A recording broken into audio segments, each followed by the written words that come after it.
در ادامه سرنگونی دنباله‌دار هواگردهای دشمنان به دست রণক্ষেত্র মধ্যপ্রাচ্য, একদিকে হোয়াইট হাউসের চরম হুঁশিয়ারি, অন্যদিকে তেহরানের বিদ্রুপ। মার্কিন প্রেসিডেন্ট ডোনাল্ড ট্রাম্পের হুঙ্কার কি তবে বুমেরাং হতে চলেছে?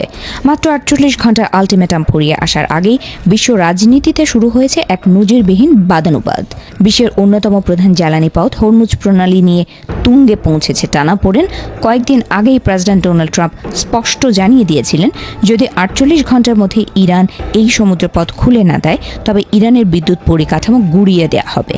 ট্রাম্পের এই রণংদেহী মেজাজে কাঁপছে সারা বিশ্ব। কিন্তু দম্বার পাত্র নয় ইরানও। ট্রাম্পের সেই বিখ্যাত টিভি শো দ্য অ্যাপ্রেন্টিসের সংলাপ দিয়েই এবার তাকে পাল্টা খোঁচা দিল ইরানের কুর্দস বাহিনী। তাদের মুখপাত্র ইব্রাহিম জোলফাগারি আজ ইংরেজিতে এক ভিডিও বার্তায় সরাসরি ট্রাম্পকে উদ্দেশ্য করে বলেন,